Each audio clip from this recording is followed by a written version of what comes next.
السلام علیکم ناظرین کرام، میں ہوں سید ذیشان حیدر۔ ناظرین، ڈسکا کے الیکشن کا رزلٹ آ گیا، نون لیگ نے میدان مار لیا۔ اب کیا ہونے جا رہا ہے اور یہ سب کچھ کیا ہو رہا ہے، اس پہ ذرا بات کرتے ہیں۔ جب سے پی ڈی ایم لانچ ہوئی اس کے بعد جو اکنامک حالات ملک کے بنے اور جس طرح سے سیاسی جو گہما گہمی شروع ہوئی، اس کے اندر حکومت کمزور ہوتی چلی گئی اور نظر آ رہا تھا کہ پی ڈی ایم طاقت بڑھتی جا رہی ہے سیاسی طور پر۔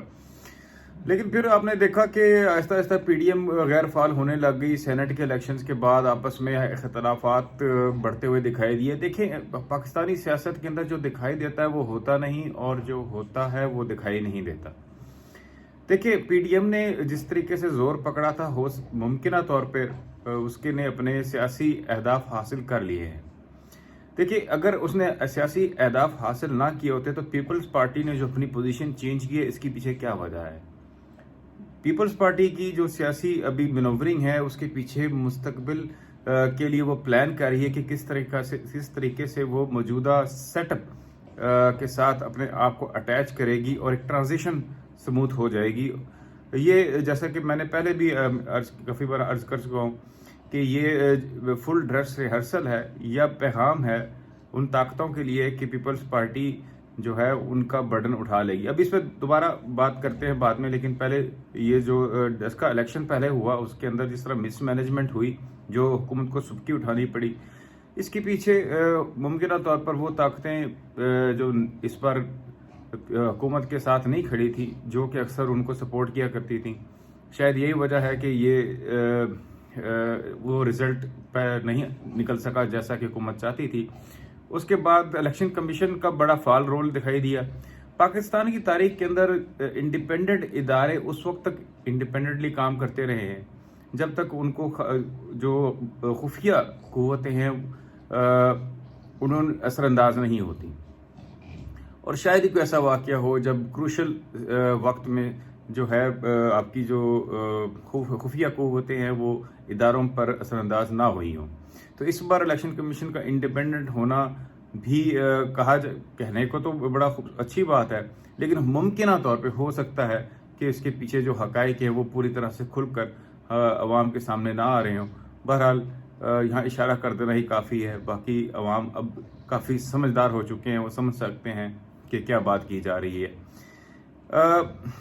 الیکشن کمیشن نے خوب رگڑا لگایا جی اس کو، حکومت کو، اور اس کے بعد ری الیکشن ہوئے۔ دوبارہ الیکشنوں کے بعد بھی جو ہے وہ پی ٹی آئی اپنی پوری طاقت کے باوجود کامیاب نہیں ہو سکی۔ اس کے پیچھے کیا وجوہات ہیں، یہ تو سامنے واضح بات ہے کہ حکومت کی کارکردگی جو ہے وہ پنجاب کے اندر بالخصوص وسیم اکرم پلس کے زیر سایہ بہت ہی بری ہے، اور اس کی وجہ سے جو ہے عوام غربت اور تنگ دستی کی وجہ سے تنگ آ چکے ہیں۔ ساتھ ہی کرونا نے جو ستیہ ناش کر کے رکھ دیا ہماری اکانومی کا، ذہنی طور پر پورا ملک مفلوج ہو چکا ہے۔ یہ سب وجوہات بنی، اور ساتھ میں اگر کہا جائے تو مین وجہ یہ بھی بنی کہ جو سیم پیج کا نعرہ ہوتا تھا اس میں بھی تھوڑی تبدیلی آ رہی ہے۔ اب سیم پیج شاید اس طرح سے نہیں رہا۔ بہت سارے تجزیہ کار ابھی بھی سمجھتے ہیں کہ پیج اپنی جگہ انٹیکٹ ہے، یہ صرف شفٹنگ دا بلیم ٹیکٹکس ہے۔ شفٹنگ دا بلیم ٹیکٹکس تب ہی ہوتا ہے جب کسی پہ بلیم تب ہی لگایا جاتا ہے جب اس کی بلی چڑھانی ہو، یا اس کو اور کس کا اینڈ قریب آ چکا ہو، تو شاید اس کی تیاری ہے۔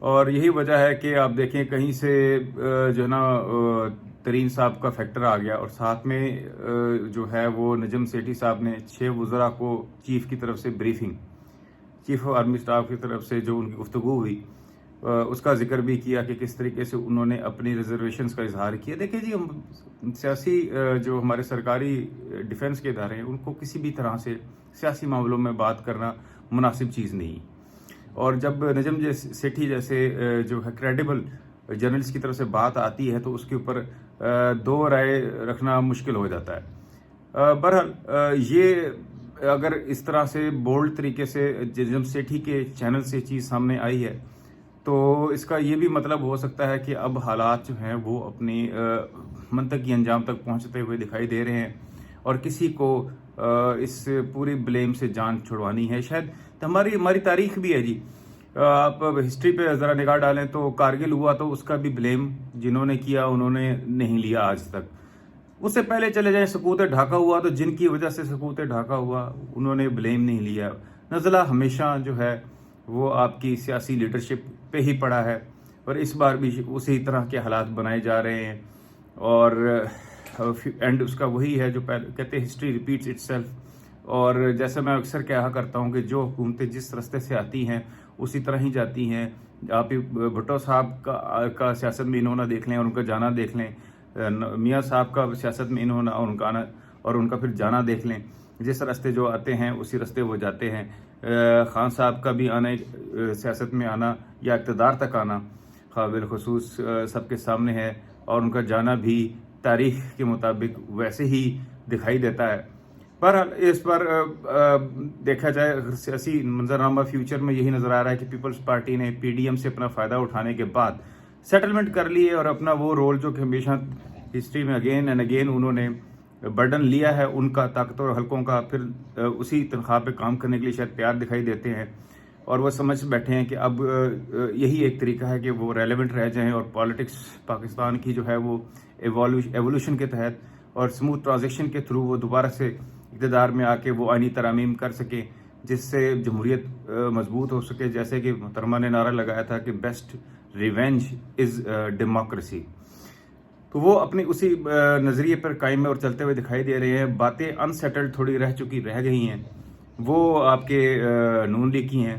باقی ترین فیکٹر کے بارے میں اکثر چمگوئیاں ہوتی ہیں. آپ دیکھ لیجئے کہ ترین صاحب کو جو لوگ جانتے ہیں وہ سمجھتے ہیں کہ وہ کوئی خاص سیاسی شخصیت نہیں ہے, وہ ایک پیور بزنس مین ہے. اور بزنس مین جو ہوتا ہے وہ جیسا کہ میں اکثر کہا کرتا ہوں ایک بزنس مین کو تو 116ویں گریڈ کا ایف بی آئی کا افسر بھی راتوں کی نیندیں جگا سکتا ہے. تو انہوں نے کیا سٹینڈ لینا ہے حکومت کے خلاف؟ اگر وہ سٹینڈ لے رہے ہیں یا ان کے ساتھ بالخصوص کچھ ایسے politicians M L A M P S بھی کھڑے ہوئے ہیں تو اس کا مطلب یہ ہے کہ ان کے پیچھے کوئی اور سپورٹ ہے.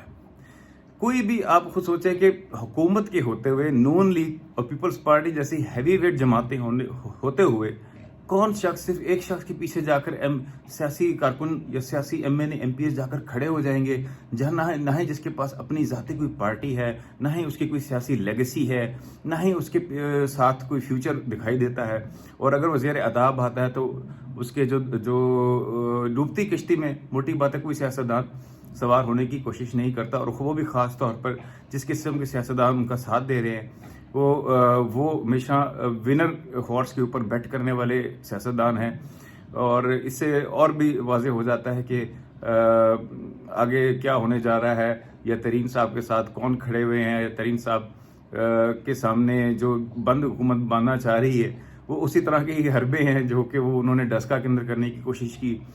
دیکھیں انہوں نے تو اپنی طرف سے پوری کوشش کرنی ہے, لیکن پاکستان میں جو ہوتا ہے سیاست میں وہ دکھائی نہیں دیتا, اور جو دکھائی دیتا ہے وہ ہوتا نہیں.